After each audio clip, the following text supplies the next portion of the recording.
es dar vida a nuestras ideas. Soñar nos lleva más allá de la realidad, abriendo puertas a lo imposible.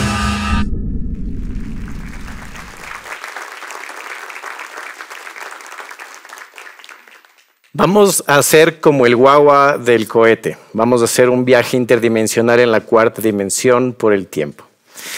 Muchas gracias, soy Felipe Riofrío. Lo que voy a exponer ahora son las memorias de un mestizo, el cómo me siento un andino ecuatorial y lo importante que es para mí poder comunicar y hacer que eso se expanda.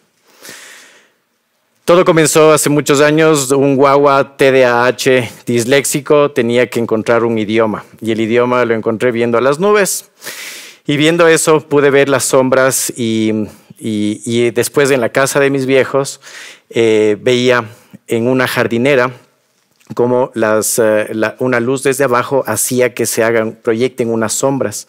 Eso me llevó a hacer mis investigaciones de la luz y la sombra y ahí sale mi técnica como artista plástico, las artes que después me llevan a hacer toda esta historia que les voy a contar. Después de esto, puedo decir que este caminar me llevó a exponer en Londres, en La Habana, en diferentes partes del mundo. Y mi arte se fue a diferentes partes, también otros continentes. Fue algo maravilloso ver cómo siendo un guambra de 20 y tantos años, de pronto empezaban a irse a Estados Unidos, a Sudáfrica, Australia, etc. Después pude ver cómo funcionaba. Miren, esta es una obra en la que la luz desde abajo hace que se prenda esta figurilla de la cultura Valdivia, en este caso en un contexto contemporáneo en este sentido. Entonces, ahí es lo que yo digo, bueno, voy a trabajar acerca de la armonía del mestizaje. Para este punto, yo ya tenía a mis maestros, los indigenistas, que habían hecho un movimiento. Yo me propuse algo, me lo planteé, la vida me sonríe siempre y de pronto mandé mis papeles a la Embajada del Ecuador en Londres y en ese tiempo estaba Sixto Durán Ballén, de embajador del Ecuador en Londres. Tuve mucha oportunidad de compartir con él y se paseaba por los pasillos con su habano y alguien muy culto. Y bueno, me quedo con esa frase, ¿no? Ni un paso atrás, ¿se acuerdan de eso? Después de eso, bueno, me fui también a la exposición mía que abrió Eusebio Leal, el historiador de La Habana en Cuba, y este señor, este poeta, este trovador, se le había perdido un unicornio azul, y bueno, en compensación a eso, en su cumpleaños número 60, le regalaron una obra de arte mía, y después de eso me mandó un CD. Este señor también estuvimos compartiendo, y él me hace acuerdo que es un buen tipo, mi viejo. En la exposición del año 2004 de Miss Universo hice una exposición enorme en la parte de afuera, pero también los camerinos me pidieron, los gringos, que ponga las obras ahí. Y ahí estuvimos con la Miss Universo, con todas las estrellas que cantaban, y entre esas estuvo Gloria Estefan. Con ella no es que hubo una relación muy cercana. Sin embargo, me queda una frase de ella, una canción, ¿no? Ama la tierra en que naciste, ámala, es tuya y nada más. También en la exposición de Cuba, en la casa Osvaldo Guayasamín de La Habana Vieja, estuvo el expresidente Rodrigo Borja y me encantaba ver esa expresión, ¿no? Esa curiosidad de ver cómo es que funcionaba la luz y la sombra para hacer estas figurillas. Pero este señor me cambia la vida. Mi sistema reticular activador ascendente, le han escuchado, le han visto a la Marian Roja Destapé, lo tenía ahí. En mi adolescencia le veo a la película de Robin Williams y claro que me entusiasma y me llena así de pasión. Ese sentir hace que yo de alguna manera le atraiga a este señor. Y de pronto compartimos en el escenario del Teatro Bolívar. Yo era todavía un polluelo y este señor ya tenía esa buena onda. Él me enseña que puedo seguir mis sueños y en realidad eso es lo que estoy haciendo. Estoy en un país único, fantástico. Soy un andino ecuatorial, Felipe Riofrío, un andino ecuatorial, que nací en un lugar maravilloso, en estos Andes fantásticos. Pero vamos a hacer como el guagua de la introducción. Vamos a echarnos un viaje en el tiempo.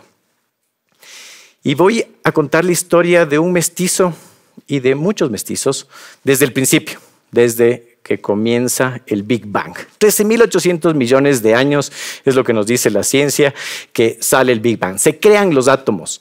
En esta creación de los átomos empieza también la creación de los elementos más pesados. El universo se va creando, las galaxias, las supernovas. Explotan las supernovas, se hace el carbono, el hidrógeno, el oxígeno, el nitrógeno.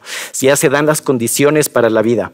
En todo ese tiempo estábamos evolucionando en un pequeño planeta, en este lugar que estamos ahí. Ahí está el guagua, ahí está el planeta. No ven ninguna frontera, ¿no es cierto? Es un planeta. Vamos a centrarnos ya en el lugar de donde estamos, en los Andes ecuatoriales. Aquí había un animalito, era un gordo vegetariano. Se llamaba el Yamanaceurios lojaensis, lo descubren en el año 2019, y él vivió hace 70 millones de años. Del macro ya nos posicionamos en este lugar. Se extinguen los dinosaurios, les fue pésimo, y se da el pie para que evolucione la vida de una manera distinta. Por ahí del África sale ya el Homo sapiens, hay la teoría de Terence McKenna del mono dopado y ya saben toda esa historia, pero suben y empiezan a migrar y empiezan a caminar hacia el norte. Y hacia diferentes partes del mundo empiezan a ser nómadas. Y ahí empieza el mestizaje, porque habían unos también homínidos en el norte que eran el hombre de Neandertal y los denisovanos. Y desde ahí empezó el mestizaje. O sea que cualquier persona a partir de ese punto es un mestizo. Y de ahí vienen ya las cuestiones culturales, cómo van avanzando y las cosas lindas, ¿no? Esta parte, este cuento de Adán y Eva y el paraíso. Y de pronto, ¿dónde estoy yo? En el Ecuador, ¿no es cierto? Y en el Ecuador ya había Adán y Eva. Estos amantes mueren abrazados en un paraíso, que son los amantes de Zumpa, de la cultura Las Vegas. Pero vamos a una parte interesantísima de la historia, y aquí vamos a conectar con otra de las charlas de despuesito. El volcán Kikai Caldera de Japón erupciona 6.300 años atrás. Y se lanzan los navegantes y llegan a ese territorio. Esta teoría lo propuso Betty Meggers, una antropóloga norteamericana en los años 50. Y de pronto de Japón aparentemente llegan acá. Y después tuvimos a una cantante famosa que mandamos de Ecuador a Japón. Eso lo van a ver después. La cultura milenaria de Jomón tenía más de 10.000 años en Japón. Y de pronto pasa este evento del volcán. Y podemos ver la similitud con la diosa Venus de Valdivia. El embajador Filoteo Samaniego, con quien tuve chance de conversar mucho, era un historiador. Él escribía muchas cosas. Él editó la Enciclopedia Salvat del arte ecuatoriano. Y decía que estas figurillas fueron hechas con la uña de Dios. Estos primeros pobladores que llegan, porque teníamos las teorías de que si venía por el estrecho de Bering, pero ahorita tenemos un poco más de comprobación de que venían desde el océano, se topan con el Ecuador maravilloso. El Ecuador donde hay estas montañas potentes, estas montañas que nos llenan de energía. Este lugar que tiene estos lagos, ¿no? Imagínense una cosa, carmesí, adentro de un volcán, una laguna. Y así es todo. Tenemos esta biodiversidad. Ya vimos a Carla Barbotó que hablaba de cómo debemos cuidar inclusive todos estos recursos. O sea, estamos conectados, todos estamos conectados. Inclusive los recursos hídricos tenemos que cuidar el agüita. Y este lugar es nuestro lugar. Tenemos una gran responsabilidad de hacer algo con esto. Los humanos ya empiezan a conectarse con el cosmos, ¿no? Le ven al sol y se dan cuenta que el sol es el que hace que crezcan las cosechas, empiezan a hacer templos para el sol en diferentes lados del mundo. Y podemos darnos cuenta que este sol pega a todo el planeta, a toda esta roca que está flotando por este universo. Vamos a ir rápido porque nos dan poco tiempo. El Ecuador tenía aquí muchas culturas, ¿no? La cultura de Las Vegas, la cultura Valdivia, la cultura chorrera, la cultura machalilla, Todas estas tenían sus figurillas rituales y estos artistas empiezan a documentar y nos podemos dar cuenta de cómo vivían ellos a partir de las obras de arte que quedan. La cultura jamacuaque siempre estaban buscando algo de iluminación. Esta cultura es interesante porque esta conecto mucho, porque ya tenían la tecnología de laminar el oro, de laminar el platino inclusive, y yo cuando hacía mis obras de arte laminaba la plata. Esto también me hace dar cuenta de la importancia que los artistas tenemos que meter más cosas en nuestra cabeza que simplemente hacer cosas porque vamos a documentar, porque estamos documentando las probabilidades de, como mis obras tienen piedra y metales nobles, que encuentren en un entierro eso miles de años atrás, existe. Entonces, ¿por qué no dedicarme a cultivarme? Los manteños eran unos navegantes, ya estaba conectado este territorio con el resto del mundo, solo que no estaba conectado con las redes sociales, ya les vamos a eso. En la sierra también habían unas culturas indígenas con otras vestimentas por el frío y todo eso. Todos estaban siempre en la búsqueda de conectarse con lo divino, con lo ancestral, con el Dios, de diferentes formas. En ese tiempo los chamanes guiaban a las personas por el camino de la espiritualidad. Así rápido en el tiempo, los incas nos invadieron, también nos dejaron arquitectura. Pero vamos a ver qué pasaba al otro lado del mundo, más o menos por ese tiempo. En Mesopotamia empiezan ya a hacer sus civilizaciones. Empiezan el Tigris y el Éufrates, empieza ya a nacer lugares grandes. Los sumerios empiezan ya a formar la escritura para poder documentar el guardar los granos, etcétera, etcétera. Cosas que aquí en el Ecuador no tenemos que hacer eso porque tenemos sol todo el tiempo, pero como ya en los lugares por sobre el trópico tienen que planificar, empezaban a planificar. Eso da el pie a que puedan hacer. Aquí había gente que regaba sus jardines colgantes en Babilonia. Y en este lugar, en Egipto, este lugar está loquísimo porque estamos todos conectados ahorita con Egipto porque fueron los primeros que se comunicaban a través de stickers y emojis, pero los dejaban en las paredes. Vienen migraciones, vienen cosas que vamos paseando, enriqueciendo a la cultura. Atenas tenía ya a sus sabios, pero vamos viendo también ya cómo esta civilización, esta humanidad empieza a tener estos referentes. En Lumbini, Gautama, Siddhartha, el Buda, nace y nos enseña sobre el camino del medio. Confucio también nos enseña sobre la lealtad humana y los valores humanos. Pitágoras empieza a hacer matemáticas elaboradas y de una manera muy les conecta con la música. Demócrito olía el pan fresquecito y dedujo que hay una partícula no divisible que es el átomo. Y así tenemos a los sabios que nos dejan un legado, como Aristóteles que nos dijo que vivimos en Gaia, en la Tierra, en este planeta. Estamos ahí, donde no hay fronteras, donde todos somos humanos, donde todos estamos conectados y más que nada por las culturas. Y eso es lo que nos conectó, las redes sociales. 100 años antes de Cristo, la red social se iba a la velocidad de un camello y el burro y el caballo hasta China, ¿no? Después de eso viene el gran maestro que nos dice, ama a tu prójimo. Y eso es lo que tenemos que hacer.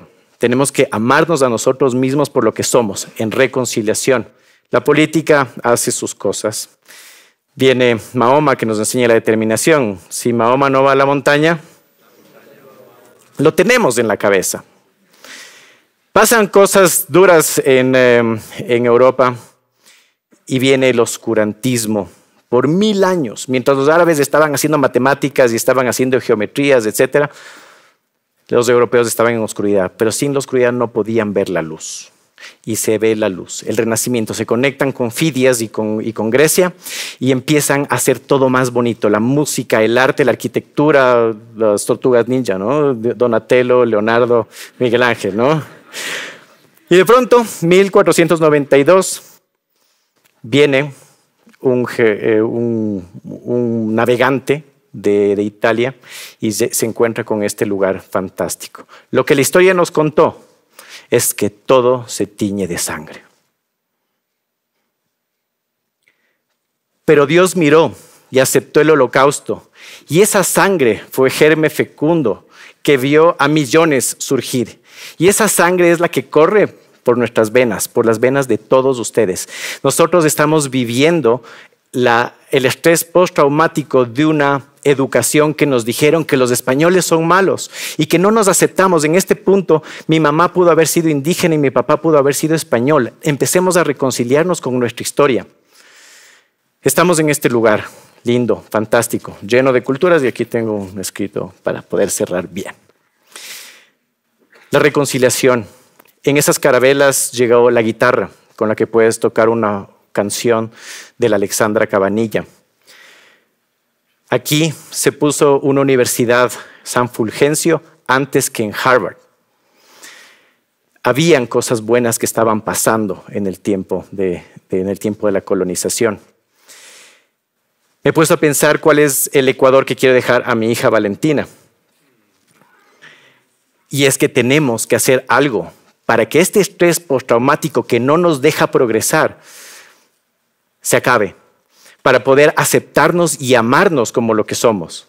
Somos mestizos, somos hijos de esta naturaleza, somos los responsables de este planeta. Y para terminar, siguiendo el viaje de este guagua que se va, estuvimos en la cuarta dimensión, que es el tiempo, desde hace 13.800 millones de años, hasta el año 2024, aquí, en la Universidad de las Américas, estamos haciendo un cambio, estamos expandiéndonos. Nos vamos a conectar con este amor que tenemos al Ecuador. Ya tenemos a Nils que ha hablado de eso, Nicolás Muñoz va a hablar de eso, Alexandra Cabanilla va a hablar de eso. Entonces, tenemos cosas que hacer. Juntémonos y podamos hacer que este Ecuador realmente se llene de amor propio.